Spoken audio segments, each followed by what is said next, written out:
साथियों, आज की इस कक्षा के साथ में मैं आप सभी के लिए सामान्य हिंदी की भी कुछ क्लासेस शुरू कर रहा हूं और इसके अंतर्गत हम विशेष करके सामान्य हिंदी का जो भाग बी है उस पर चर्चा करने वाले हैं। ठीक है, तो संक्षिप्तीकरण से आज हम शुरुआत कर रहे हैं और एक एक करके हम हर टॉपिक पर बहुत अच्छी तरह से मेहनत करेंगे ताकि आप इनमें अधिकतम अंक प्राप्त कर सकें। तो मेरी कोशिश रहेगी कि मैं आपको बेहतर से बेहतर दूं। चलिए तो शुरुआत करते हैं हमारी आज की इस कक्षा की। जिस सिलेबस पर हम चर्चा करने वाले हैं वो बहुत महत्वपूर्ण है और लगभग 50 अंक कवर करता है।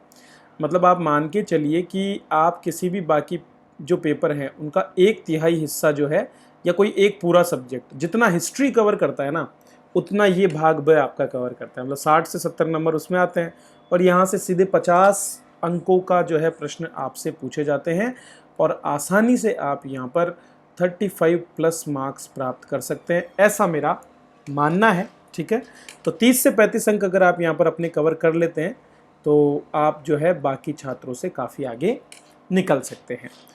मेरा परिचय आप सभी जानते हैं। मेरे जो दो पेपर 2018 और 2016 की मैं बात करूं तो मेरा स्कोर 103 और 106 नंबर रहा है। ठीक है, और 2021 का भी फाइनल रिजल्ट आया नहीं है, जब तक इंटरव्यू हो जाएंगे उसके बाद में पता चलेगा कि मेरा स्कोर इस बार कितना रहा था। तो मैं आपको एक एक करके इन टॉपिक्स पर चर्चा करूंगा। आज हम बात कर रहे हैं संक्षिप्तीकरण पर। दोस्तों, संक्षिप्तीकरण की अगर बात करें तो इस पर मैं आपको 2 उदाहरणों से चीज़ें समझाऊंगा। ठीक है, उनमें से एक तो आपके आरएएस परीक्षा का ही 2016 का होगा। मेरी खुद की जो कॉपी में मैंने लिखा है और जो मुझे मार्क्स मिले उसके आधार पर मैं आपको समझाऊंगा कि क्या गलतियां नहीं करनी चाहिए और अच्छे मार्क्स कैसे मिल सकते हैं। ठीक है, तो मुझे जो मार्क्स मिले उनके आधार पर मैं ये चीज़ आपको बताऊंगा।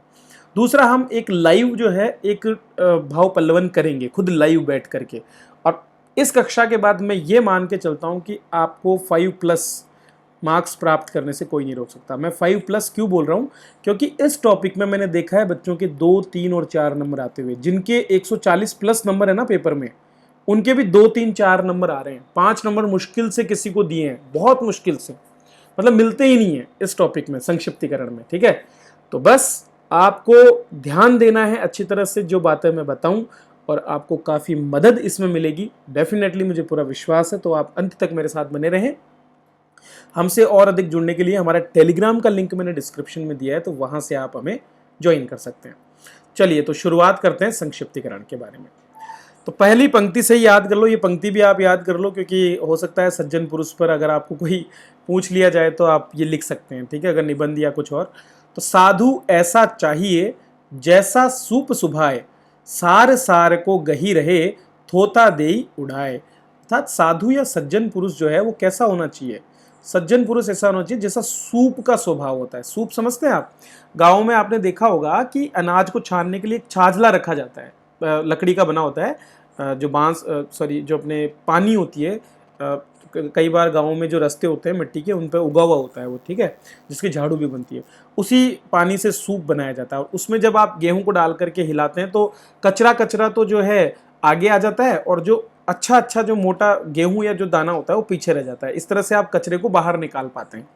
तो यही काम संक्षिप्तीकरण में होना चाहिए। बिल्कुल सिंपल भाषा में बात करें तो संक्षिप्तीकरण का काम होता है थोथी चीज़ों को उड़ा देना, हल्की चीज़ों को, और जो भारी वजनदार चीज़ें हैं जो बहुत इंपॉर्टेंट है उनको रख लेना। ये काम होता है संक्षिप्तीकरण का।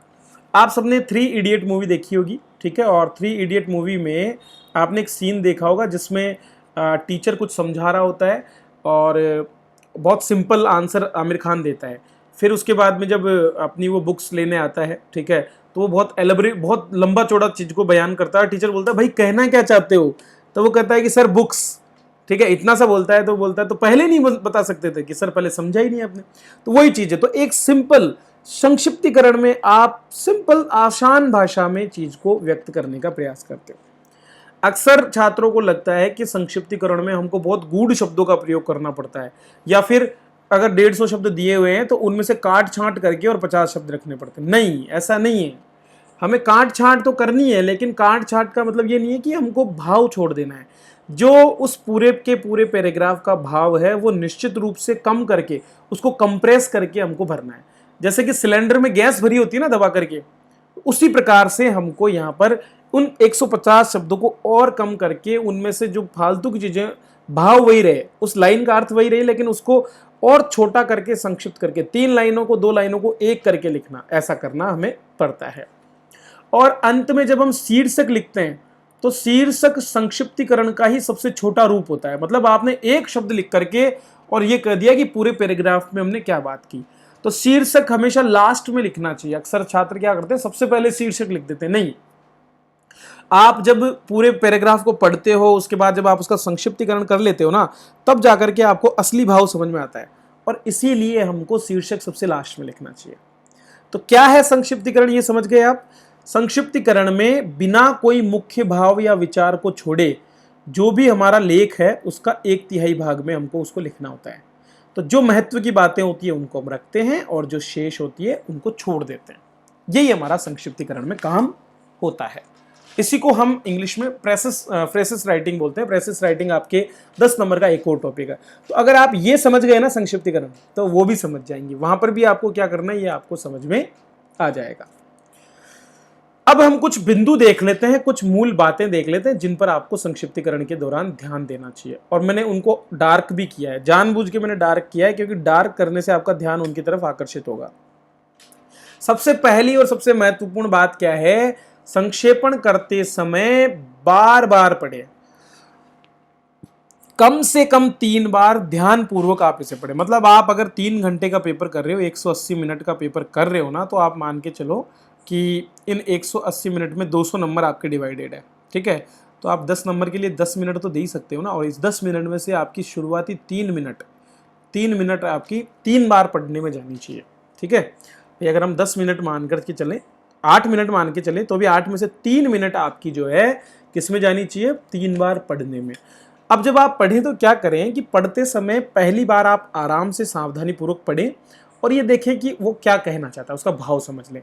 दूसरी बार जब आप पढ़ें तो पढ़ने के दौरान आप उन शब्दों को अंडरलाइन करते चलें जो बहुत इंपॉर्टेंट और जिनको छोड़ा नहीं जा सकता। ठीक है, हाँ, ये ध्यान रखें कि कोई भी शब्द रिपीट ना हो, रिपीट होने वाले शब्दों को आप छोड़ दें। जो मूल शब्द हैं उन शब्दों पर आप अंडरलाइन करते हुए उनको चलें। तीसरी बार पढ़ने के दौरान आपकी कोशिश होनी चाहिए कि और भी कोई यदि आपने कुछ कमी रख दी है उसको भी आप हटा लें। इस तरह से 3 बार पढ़ने में, देखो 3 बार पढ़ने में क्या होता है, चीज़ें हमारी बहुत क्लियर हो जाती है। आप अभी जब प्रैक्टिस करें तब आप इस चीज़ को नोटिस करना, पहली बार में चीज़ें हमको इतनी क्लियर नहीं होती, लेकिन हम बार बार जब चीज़ को पढ़ते हैं तो हमको उसका अर्थ समझ में आने लगता है, उसका मूल भावार्थ हमको पता चलने लगता है। जब आप ऐसा कर लें तो जैसा मैंने बताया, तथ्यों, बातों और विचारों को रेखांकित कर लेना चाहिए जो महत्वपूर्ण आपको लग रही है। जो भी लग रही है आपको महत्वपूर्ण, वो आपके ऊपर निर्भर करता है और ये समय के साथ में, प्रैक्टिस के साथ में और बेहतर होता जाएगा। जब आप ऐसा कर लें, उसके बाद में जो पंक्ति में जो आपने अंडरलाइन की है चीजें, उनको, विचारों को, उन भावों को, तथ्यों को क्रम से जमा लीजिए। मतलब उस पैराग्राफ में आगे पीछे नहीं होना चाहिए। मान लीजिए कि शुरुआत में कोई 3 लाइनों में आपको जो विषय है उसके उदाहरण दिए हैं, तो आप उन तीनों के जो उदाहरण है उनको संक्षेप में कर लीजिए। मतलब उनको कोमा लगा करके या किसी भी तरीके से एक साथ संक्षेप में आप उनको कर सकते हैं। जब आप ऐसा कर लें, उसके बाद में आप उनके सेंटेंस बनाएं। ठीक है, उनके वाक्य बनाने का प्रयास करें और अच्छे सरल भाषा के वाक्य। ये नहीं कि आप बहुत क्लिष्ट शब्दों का प्रयोग करें, बहुत टफ लैंग्वेज का प्रयोग करें, नहीं, बहुत सिंपल और साधारण भाषा में आपको उनको संक्षिप्त करना है। ठीक है, और कुछ भी नया नहीं जोड़ना है, कुछ भी जोड़ने की आपको अनुमति नहीं है, क्योंकि पहले ही हमको कम करना है। तो 150 शब्दों को हमको 50 करने का हमें काम करना है, और हम क्या कर रहे हैं कि उसमें और कुछ जोड़ रहे हैं, तो वो तो एक्स्ट्रा हो जाएगा, वो नहीं करना है। फाइनली अगर आपने प्रैक्टिस की है तो आपके पास इतना समय होगा कि आप फाइनली एक कच्चा ड्राफ्ट तैयार कर पाएं। अगर ये नहीं भी कर पाते तो फाइनली आप फिर अपना आंसर लिखने की तैयारी में जुट जाएं। कोई भी अगर कहावत आपको दिख रही है, कोई मुहावरा दिख रहा है, कोई प्रचार दिख रहा है, कोई अलंकार दिख रहा है, उनको हटा दीजिए, उनकी हमको जरूरत यहाँ पर नहीं है। ठीक है, और जब आपका संक्षेपण पूरा हो जाए तो अंत में जाकर के आपको शीर्षक का चयन करना है। क्लियर है? चलिए अब हम बात करते हैं हमारे 2016 में आए हुए इस प्रश्न की। ठीक है, प्रश्न में आपको 2+8 मतलब 2 नंबर का शीर्षक था और 8 नंबर में आपको संक्षेपण यहां पर करना था। प्रश्न में दिया था, जीवित रहना स्वयं एक कर्म है। देखो हम पढ़ रहे हैं तो आप भी मेरे साथ पढ़िए, तो मैं पढ़ रहा हूं तो आप भी पढ़िए। दोनों मिलकर के पढ़ेंगे तभी जाकर के आपको पता चलेगा। तो आप मेरे साथ साथ ध्यान दीजिए चीज़ों पर और कोशिश कीजिए आइडेंटिफाई करने की उन इंपॉर्टेंट टॉपिक्स को जो इसमें हैं। तो सबसे पहला तो जीवन हो गया और दूसरा हो गया कर्म। कर्म शब्द दिख रहा है, ठीक है। कर्म, फिर से कर्म हमको दिख रहा है। कर्म रहित स्थिति मृत्यु है, मतलब कर्म रहित नहीं होना चाहिए। महत्वपूर्ण बात यह है कि हर मनुष्य को अपने स्वभाव और योग्यता के अनुसार, या कह सकते हैं कि स्वधर्म अनुसार, ठीक है। तो यहां पर स्वभाव योग्यता को इन्होंने दोबारा से नए शब्द के रूप में दे दिया स्वधर्म। तो महत्वपूर्ण क्या हो गया, स्वधर्म, ठीक है। क्या होनी चाहिए, स्वतंत्रता होनी चाहिए कर्मों की, स्वधर्म के अनुसार। जो कर्म मनुष्य की योग्यता और स्वभाव के अनुकूल होगा वह उसके लिए शुभ भी होगा। शुभ मतलब लाभदायी। तो हमें यह पता हो जाना चाहिए कि शुभ वर्ड भी यहां पर इंपॉर्टेंट हो गया। फिर क्या बोल रहा है, उसी कर्म को पवित्र और निस्वार्थ भाव से, मतलब ये और इंपॉर्टेंट शब्द आ गया निस्वार्थ। ये नहीं कि आपका जो भी आप कर्म कर रहे हैं उसमें स्वार्थ ही छिपा हो, नहीं, ये काम निस्वार्थ होना चाहिए, ठीक है। इसके भाव से करना क्या होता है, मित्रता निभाना होता है। जो अपने से मित्रता करता है वह दूसरों का भी प्रिय हो जाता है, और जो स्वयं से शत्रुता करता है, मतलब स्वार्थ के काम करेगा, मतलब निस्वार्थ काम कर रहे हो तो मित्रता निभाना है, लेकिन अगर स्वार्थी होकर काम करोगे तो खुद से शत्रुता कर रहे हो। खुद से शत्रुता करोगे तो आप दुश्मनों औरों से भी शत्रुता करोगे। इसलिए इसमें आगे लिखा है कि बाह्य शत्रुओं की अपेक्षा आंतरिक शत्रु अधिक खतरनाक होते हैं। मतलब हमें अपने स्वार्थ से छुटकारा पाना है। तो फिर बात क्या आ रही है, निस्वार्थता की। तो ये निस्वार्थ भी एक इंपॉर्टेंट टॉपिक हो गया। तो जैसे कर्म हो गया एक, तो ठीक है, एक हो गया शुभ कर्म, ठीक है, एक हो गया निस्वार्थ कर्म। ये बार बार 3-4 शब्द हमारे सामने आते जा रहे हैं। तो हम इन शब्दों को लिख सकते हैं, साइड में पेंसिल से लिख सकते हो आप, ठीक है, अंडरलाइन करना है। इनसे छुटकारा पाने के लिए और सुखी जीवन बनाने के लिए कर्म की पहेली समझ लेनी चाहिए, और शत्रु का दमन नहीं अपितु आत्म समन्वय का मार्ग अपनाना। मतलब हम अपने स्वार्थ के लिए काम ना करें, बल्कि हम अपने आप को समझाएं कि नहीं, हमको निस्वार्थ होकर के काम करना है। देखो अगली पंक्ति भी यही कह रही है, निजी मौलिक आवश्यकताओं की पूर्ति के अतिरिक्त दूसरों की सुख सुविधाओं का ध्यान रखते हुए जो भी कर्म करेंगे वह जीवन में श्रेष्ठतम विकास में अवश्य सहयोगी होगा। यही अध्यात्म का पथ है। अब देखो, आपको पूरे के पूरे इस पैराग्राफ पे अगर आप नजर डालोगे, अब आप दोबारा पढ़ के देखो, ठीक है। अब जैसे मैं हूं तो बार बार पढ़ता हूं तो मुझे एक बार में पढ़ने से चीजें क्लियर हो जाती है। जैसे मुझे इसका पता चल रहा है कि ये कर्म के बारे में बात कर रहा है, और कर्म भी कैसा, निस्वार्थ कर्म। हालांकि 2016 में जब मैंने पेपर दिया तब मेरी समझ इतनी विकसित नहीं थी, तो मैंने इसका शीर्षक क्या लिखा, कर्म का महत्व, ठीक है। और इसी अनुरूप मुझे इसमें आधा अंक मिला शीर्षक का। लेकिन आज अगर मैं इसका शीर्षक लिखने जाऊंगा तो मैं क्या लिखूंगा, निष्काम कर्म, ठीक है। क्या लिखूंगा, निष्काम कर्म या निस्वार्थ कर्म या स्वार्थ रहित कर्म। इस तरह से मैं इसका शीर्षक चयनित करूंगा, और जब मैं ऐसा करूंगा तो निश्चित रूप से मुझे 2 नंबर मिल जाएंगे। पक्का बात है दोस्तों। कर्म का महत्व मैंने इसलिए गलत कर दिया क्योंकि केवल कर्म की बात होती, कैसा भी कर्म, तब बात अलग होती, लेकिन यहाँ पर बार बार जोर दे रहा है वो कि हम दूसरों के लिए कर्म करें, हम दूसरों की मदद करने वाले कर्म करें। इसलिए यहाँ पर हमें यह ध्यान रखना था कि हमको इसका जो शीर्षक है वो क्या चुनना था, निस्वार्थ कर्म या निष्काम कर्म, ठीक है। चलिए अब आगे देखते हैं संक्षिप्तीकरण मैंने कैसे किया।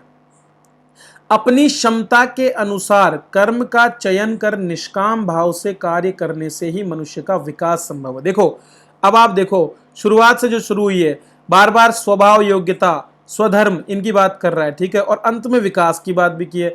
मैंने देखो एक ही पंक्ति में सारे शब्दों को समावेशित करने की कोशिश की। अब यहाँ पर अगर टोटल आप शब्द देखोगे तो लगभग 150 के करीब है। तो हमारा कोशिश होना चाहिए कि लगभग 50 शब्दों में, तो ये 110 के करीब शब्द है, क्योंकि आप देखेंगे 1 2 3 4 5 6 7 8 9 10 लाइनें हैं, और हर लाइन में लगभग 10 से 12 शब्द है, तो 120 के करीब शब्द है। तो 40 के करीब शब्दों में अपना आंसर होना चाहिए, ठीक है। कम भी हो जाए, लेकिन मूल बात है कि आपका भावना पूरी आनी चाहिए। तो मैंने लिखा कि अपनी क्षमता के अनुसार कर्म का चयन कर निष्काम भाव से कार्य करने से ही मनुष्य का विकास संभव है। हमारे प्रत्येक कार्य में सर्वहित की भावना निहित होना आवश्यक है।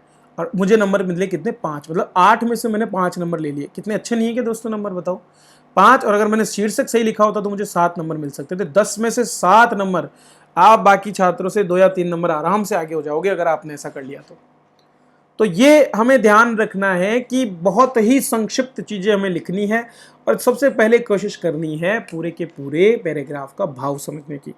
भाव अगर समझ में आ गया तो आप आसानी से आंसर भी दे पाओगे। क्लियर है? चलिए अब आगे देखते हैं। आगे बढ़ने से पहले आप सभी की तैयारी में मदद करने के लिए हमारे प्लेटफॉर्म पे मेरा पेपर 4 का एक टेस्ट सीरीज चल रहा है। तो वीकली प्रैक्टिस में करवा रहा हूँ वहाँ पर। अभी हमारे ग्रामर के टॉपिक चल रहे हैं, पहला टेस्ट हो चुका है 15 तारीख को, ठीक है, वो आपको अवेलेबल है अभी एप्लीकेशन पे। और बाकी जो टेस्ट हैं कुल मिलाकर 15 टेस्ट जनवरी तक होंगे, केवल 500 रुपये में। दोस्तों जहाँ और कोचिंग 10-10 हज़ार रुपये में आपको टेस्ट लेकर के लूट रहे हैं, वहाँ पर हम केवल 15 टेस्ट आपको 500 रुपये में दे रहे हैं। मतलब एक टेस्ट आपको 30 रुपीज़, कॉपी चेकिंग का और सब चीज़ों का मिलाकर के केवल 30 रुपये, ठीक है, केवल 30 रुपये का खर्चा आपको यहाँ पर लगभग पड़ रहा है। तो अगर आपको अच्छे लोगों से, जिनको लगातार, अब जैसे मैं 2016 से तैयारी कर रहा हूँ, तो मुझे अनुभव है कि यार कैसा इसमें डिमांड है, कैसी चीज़ें होनी चाहिए, तो मैं आप में भी सुधार करने में मदद करवा सकता हूँ। अब ऐसा होता है कि मैं खुद फेलियर होता, जैसे कि बड़े कोचिंगों में होता है, ज़्यादातर कोचिंग में तो फेलियर बच्चे ही चेक करते हैं, जिनका मेंस भी नहीं निकला हो ना, उन लोगों से कॉपियाँ चेक करवाई जाती है ज़्यादातर मामलों में। तो ऐसे में, क्योंकि जिसने मेंस क्लियर कर लिया ना, वो लगातार तैयारी में जुटा हुआ है, उसके पास इतना समय भी नहीं है। तो मेरे जैसे बिरले हैं, क्योंकि मैं तो अपने कुछ पारिवारिक जिम्मेदारियां हैं, तो उनके लिए मुझे सब करना पड़ता है। नहीं तो मैक्सिमम स्टूडेंट अपनी तैयारी में लगे रहते हैं, ठीक है। तो अगर आपको चाहिए कि आप मेरे साथ में बेहतर तैयारी करना चाहते हैं, तो निश्चित रूप से देखो, मेरे 100+ मार्क्स हैं, ठीक है, तो दोनों बार, और इस बार तो मैं उम्मीद कर रहा हूँ कि मैं 120+ भी जा पाऊँ, ठीक है, जबकि पेपर की बार टफ था। अब वो तो रिजल्ट ही बता पाएगा क्या होगा, लेकिन जो सुधार मैंने अपने आप में किया, वो सुधार आप में भी हो सकता है, इसीलिए टेस्ट सीरीज आप सभी के लिए लाई गई है। चलिए आगे बढ़ते हैं और अब हम अपने दूसरे आज के पैराग्राफ के बारे में बात करते हैं, ठीक है। चलिए, तो दूसरा पैराग्राफ बहुत मैंने थोड़ा भावना, आपको शब्द बहुत टिपिकल लगेंगे, लेकिन मैं आपको बिल्कुल सिंपल भाषा में समझाऊंगा कि कैसे करना है। पढ़िए पहले। अनंत रूपों में प्रकृति हमारे सामने आती है। तो बात हमने की प्रकृति की, मतलब प्रकृति के रूपों की, और हम बोल रहे हैं कि अनंत है, तो हम बोल रहे हैं अनंत रूपों की प्रकृति हमारे पास में। अब यहाँ उदाहरण दिए जा रहे हैं, कहीं मधुर या सुंदर रूप दिखता है, कहीं रूढ़ या बेडोल या कर्कश रूप में दिखता है, रूखा, बेडोल या कर्कश। कहीं पर हमको ये भव्य, सुंदर, विशाल और विचित्र रूप में दिखती है, तो कहीं उग्र रूप में दिखती है। मतलब कहीं पर मान लो सुंदर वन है, ठीक है, झरने हैं, कहीं पर आप देखोगे विकराल नदियां तीव्र गति से गति करती हुई, चलती हुई, या बवंडर या फिर तूफान हमको दिखाई देते हैं। अब आगे आ रहा है कवि। अब आ गया कवि। सच्चे कवि का हृदय उनके सब रूपों में लीन होता है, ठीक है। तो अब कवि की बात इसने कर दी कि कवि का हृदय कहां पर होता है, ठीक है। कवि अब किस बारे में बात करता है, और ऐसा क्यों होता है? क्योंकि उसके अनुराग का कारण अपना सुख भोग नहीं, बल्कि चिर साहचर्य द्वारा प्रतिष्ठित वासना है। क्योंकि कवि जो होता है वो रमता है हर जगह पर, उसका मन जो है ना हर चीज को देखता है, वो हर चीज पर लिखने की कोशिश करता है। वक्त विकराल रूप होगा तो वो उसको भी जोड़ने की कोशिश करेगा, जैसे कि समुद्र की लहरों को लेकर के रामधारी सिंह दिनकर कविताएं लिख देते हैं, ठीक है, या छाया को लेकर के जो है, या धूप छांव को लेकर के और कवि दिन जो है लिख देते हैं, जैसे कि हरिवंश राय बच्चन लिख देते हैं। तो कहीं ना कहीं जोड़ने की कोशिश की जाती है हमेशा कविता में, हर एक पहलू को, प्रकृति के पहलू को। तो अच्छा कवि क्या करता है, दोनों तरफ भागता है, ऐसा नहीं कि एक ही रूप की तरफ भागेगा। अब कोई अगर ऐसा है जो केवल प्रफुल्ल प्रसून प्रसाद के सौरभ संचार, मकरंद लोलुप मधुप गुंजार, अब ये अर्थ समझ में नहीं आ रहा। इसका मतलब है कि प्रफुल्ल प्रसून मतलब अच्छे जो सुंदर फूल हैं उनके सौरभ संचार, उनसे आने वाली खुशबू जो है उसके बारे में, या फिर मकरंद लोलुप मधुर जो भंवरे होते हैं जो कि शहद इकट्ठा करने के लिए लालायित रहते हैं, उनके गुंजार के बारे में, या कोकिल कूजित निकुंज मतलब जहाँ पर कोयलें बोलती रहती है ऐसे किसी वन की, या शीतल सुख स्पर्श देने वाली वायु की चर्चा करते हैं। वो कैसे कवि हैं, विषयी भोगी या लिप्तु हैं। तो एक ही पक्ष की बात कर दी।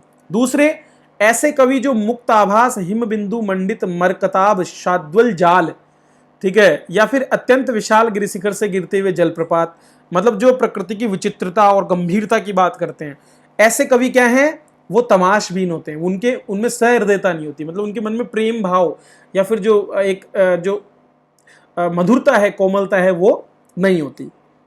अब आगे ये बोल रहे हैं कि प्रकृति के साधारण असाधारण सब प्रकार के रूपों का वर्णन हमें किन में मिलता है, वाल्मीकि, कालिदास और भवभूति जैसे जो प्राचीन कवि हैं उनमें। तो उनकी जो रचनाएं हैं उनमें दोनों चीजें दिखेगी। अब जैसे रामचरितमानस आप पढ़ते हो, तो रामचरितमानस में एक तरफ तो जहां भगवान श्री राम जब सीता जी को देखने जा रहे हैं तो उनकी अप्रतिम सौंदर्य और उस वन वाटिका की शोभा की वर्णन किए गए, ठीक है। दूसरी तरफ जो है जब लंका का दहन भगवान बालाजी के द्वारा किया जा रहा है तो उसको दर्शाया जा रहा है, ठीक है। या फिर भगवान जब विनय न मानत जल्दी जड़ गए 3 दिन बिद बोले राम सकोपति तब भय बिन होए न प्रीत, इन पंक्तियों में हमें दिखता है क्रोध को दर्शाया गया। तो दोनों रूप, सरल सौम्य रूप को भी दर्शाया जा रहा है और विकराल गंभीर जो रूप है उसको भी दर्शाने का प्रयास वहां पर किया जा रहा है, ठीक है। पिछले खेमे के कवियों ने मुक्तक रचना में तो अधिकतर प्राकृतिक वस्तुओं का अलग अलग उल्लेख मात्र उद्दीपन की दृष्टि से किया है।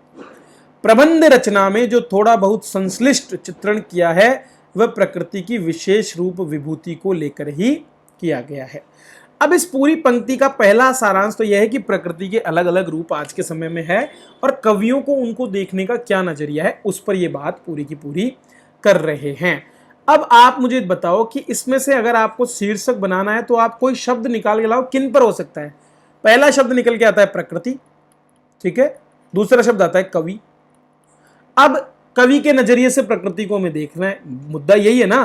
तो हम या तो कह सकते हैं कि प्रकृति और कवि, ठीक है, या हम सकते हैं कवि और प्रकृति, इस तरह का कुछ बना सकते हैं ना। अब यहां महत्व और इनकी तो कोई बात है ही नहीं, यहां तो दोनों के बीच में संबंध बताया गया है कि कवि और प्रकृति के बीच में कैसा संबंध हो सकता है।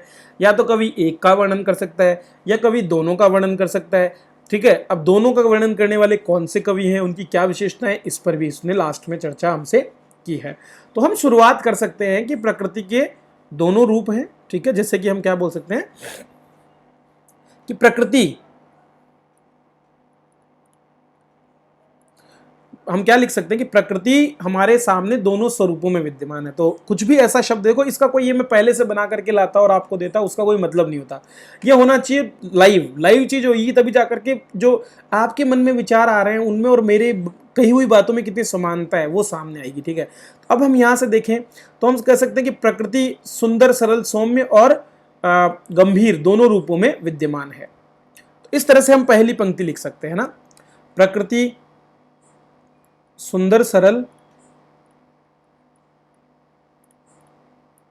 तथा गंभीर दोनों ही रूपों में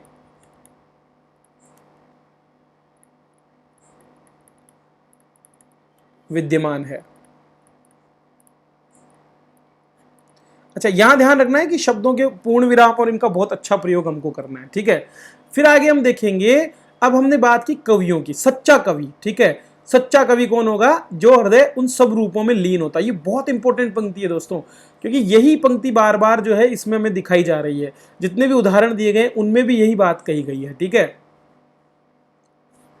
तो हम कह सकते हैं कि जैसे अब दोनों रूपों में लीन है, लीन के लिए हम शब्द प्रयोग कर सकते हैं रमना, ठीक है, या उसमें संलग्न होना। अब संलग्न अच्छा शब्द नहीं है, तो हम कह सकते हैं कि सच्चे कवि का हृदय या सच्चे कवि का मन, सच्चे कवि का मन दोनों रूपों में मनता है, रमता है।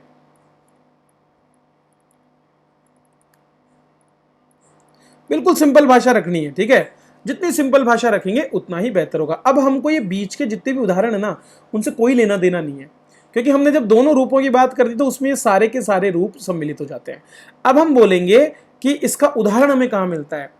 अब इसका उदाहरण हमको मिलता है, इसका उदाहरण हमें प्राचीन काल के कवियों की रचनाओं में मिलता है, प्राचीन काल के संस्कृत कवियों की। अब उनके उदाहरण नहीं देने अपने को, ठीक है, उदाहरण देने की कोई जरूरत नहीं है हम कि वहां बैठ के उदाहरण देने की, नहीं यार इसका उदाहरण दे लेते, नहीं, कोई उदाहरण नहीं देना हमको, ठीक है। काल के संस्कृत कवियों की रचनाओं में मिलता है। कितने शब्द हो गए? लगभग 1 2 3 4 5 6 7 8 9 9 9 10 30, लगभग 35 के करीब एक पंक्ति की और हमारे पास में यहाँ पर गुंजाइश है, ठीक है। तो अब अंत में हम देखें, पिछले खेमे के कवियों ने मुक्तक रचना में तो अधिकतर प्राकृतिक वस्तुओं का अलग अलग उल्लेख मात्र उद्दीपन की दृष्टि से किया है। प्रबंध रचना में जो थोड़ा बहुत संश्लिष्ट चित्रण किया है वह प्रकृति की विशेष रूप विभूति को लेकर ही है, ठीक है। तो ज्यादातर जो पिछले खेवे के, मतलब अभी वर्तमान के जो अभी के कवि हैं, उन्होंने मात्र उद्दीपन के रूप में ही प्रकृति का चित्रण किया है। तो हम कह सकते हैं कि वर्तमान कवियों की रचनाओं में, वर्तमान काल की रचनाओं में थोड़ा बहुत ही चित्रण मिलता है। वर्तमान काल की रचनाओं में दोनों रूपों का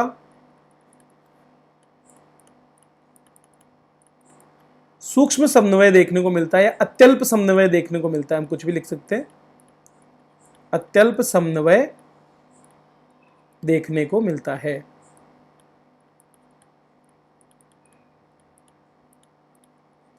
ठीक है, बस इतना सा, ये हो गया हमारा पूरा काम। मतलब इतने में हमने अपनी सारी बात करी। अब इसमें और भी बदलाव हो सकते हैं, आप अपनी तरफ से और शब्दों का भी प्रयोग कर सकते हैं, लेकिन कुल मिलाकर के जो मूल बात जो है ना, वो मूल बात हमारी इन पंक्तियों के अंतर्गत सम्मिलित हो जाती है, जैसा मैं मानता हूं और मैंने ये किया है और इससे मैंने अंक भी प्राप्त किए हैं।